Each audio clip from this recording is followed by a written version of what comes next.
بہت کچھ چل رہا ہے ملکی سیاست میں. ہم نے سندھ اسمبلی میں بھی ایک منظر دیکھا, کراچی کو لے کر, سندھ کو لے کر, وہاں قرارداد پیش کرنے پر کیا ہوا, ایم کیو ایم اور جماعت اسلامی نے کیا موقف اختیار کیا, وہ ایک الگ بحث ہے. لیکن پریزیڈنٹ زرداری جو پچھلے دنوں میں اچانک سامنے آئے اور انہوں نے عمران خان صاحب کی قید کے اوپر کچھ سٹیٹمنٹس دی, جس کے اوپر لوگوں نے حیرت کا اظہار کیا اور تنقید کا سلسلہ بھی شروع ہو گیا کہ انہیں ایسی بات نہیں کرنی چاہیے. لیکن پاکستان کے ایک بڑے موقع اخبار نے اس کے پیچھے وجوہات تلاش کرنے کی کوشش کی ہے اور ان کا یہ کہنا ہے کہ یہ سب بے وجہ نہیں ہے.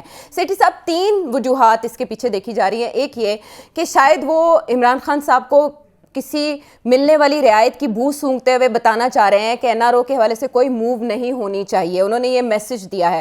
دوسرا یہ کہ وہ مسلم لیگ نون تک اپنے گلے اور شکوے پہنچانا چاہتے ہیں کہ کوئی بھی بڑے فیصلے کرتے ہوئے پاکستان پیپلز پارٹی کو اعتماد میں نہیں لیا جاتا یا لوپ میں نہیں لیا جاتا.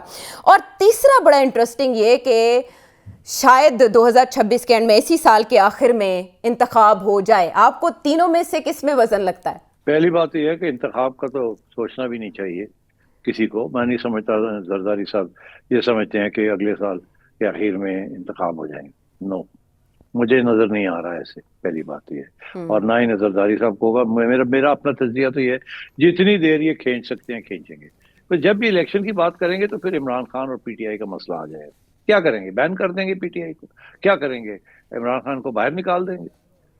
تو الیکشن وداؤٹ پی ٹی آئی جو ہے اس کو تو کوئی مانے گا نہیں. پہلے ایٹ لیسٹ پی ٹی آئی تو حصہ تو لیا تھا نا, وہ باقی بعد میں کیا ہوا وہ الگ بات ہے. ایک تو یہ. دوسری چیز یہ ہے کہ کوئی امکان نہیں ہے خان صاحب کے باہر آنے کا اور ڈیل ہونے کا. تو یہ زرداری صاحب کا یہ کبھی سوچ بھی نہیں سکتے. انہیں پتا ہے کہ کوئی ڈیل نہیں ہونی عمران خان کے ساتھ جس کے ساتھ خان صاحب باہر آ جائیں اور الیکشن میں حصہ لیں اور پی ٹی آئی کو جتا دیں اور اگلا پرائم منسٹر بن جائیں. یہ زرداری صاحب کو کوئی ایسا فکر نہیں ہے. ہاں, اب تیسری بات آپ نے کیا کہا, کیا اس کے پیچھے نون لیگ سے وہ گلہ کر رہے ہیں, ان کو میسجنگ دے رہے ہیں. نون لیگ سے وہ گلے کر رہے ہیں. نون لیگ سے وہ گلے کر رہے ہیں. اس کا پچھلے پروگرام میں بھی میں نے آپ کو حوالہ دیا تھا کہ وہ جو تصویر نکلی تھی کہ زرداری صاحب جو ہے وہ یہ لوگ سب بیٹھے ہوئے ان کے آگے اور وہ آپ نے تبصرہ کیا تھا باڈی لینگویج پہ اور آپ نے کہا تھا کہ غصے میں نہیں ہے. غصے میں نہیں ہے, وہ بتا رہے ہیں کہ ہمارے کام نہیں ہو رہے.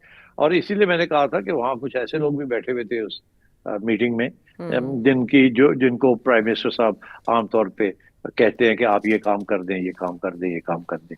لوگوں کے کام جو ہوتے ہیں انکلوڈنگ پریزیڈنٹ صاحب.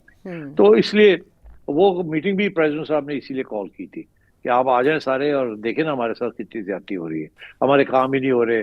پنجاب میں مریم ہمیں گھاس نہیں ڈالتی, فیڈرل گورنمنٹ ہمیں گھاس نہیں ڈالتی, ہمیں کیوں آپ نے بٹھایا ہوا یہاں, اینڈ سو آن. تو اپنے رونا دھونا تو انہوں نے کرنا ہوتا ہے نا, یہ تو سیاستدانوں کا کام ہے. اور پھر جب یہ ساری بات شروع ہوئی عمران خان کا, تو زرداری صاحب نے سوچا کہ وقت آ گیا میں بھی جا کے ذرا بتاؤں کہ یار میرے ساتھ کتنا کچھ ہوا ہے.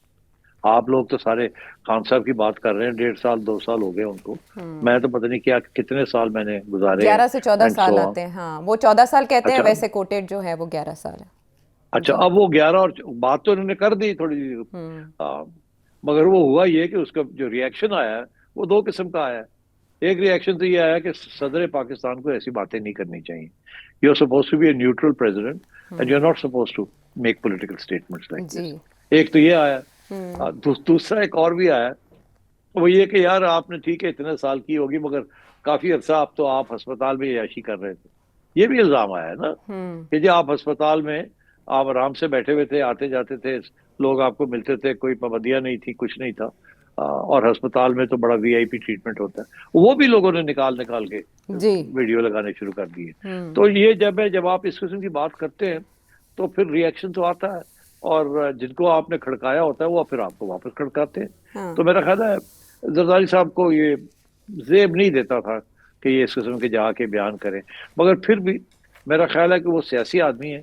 انہوں نے دیکھا ہوگا کہ ٹھیک ہے ریئیکشن تو آئے گا مگر میں نے بھی اپنی کنسٹیٹوئنسی جو ہے اس کو پکا کرنا ہے. تو انہوں نے سوچا کہ اٹس امپورٹنٹ کہ I establish my leadership and also میں کوئی تکڑی بات کروں. تو I think that was also part of the message. Sethi صاحب, زرداری صاحب کو آپ نے کہا کہ وہ نان پولیٹیکل, یعنی ان کا عہدہ متقاضی نہیں ہے کہ وہ کسی ایک طرف کی بات کریں, مگر جنوبی پنجاب کا وزٹ اور ابھی حال ہی میں اطلاعات ہیں کہ انہوں نے وزیر داخلہ محسن نقوی صاحب سے بھی ملاقات کی ہے, پھر بلاول بھٹو زرداری صاحب کی زیر صدارت ایک اجلاس بھی ہوا ہے. کیا دال میں کچھ کالا نہیں ہے؟ یہ سب معمول کی باتیں ہیں. ہاں دیکھیے نا,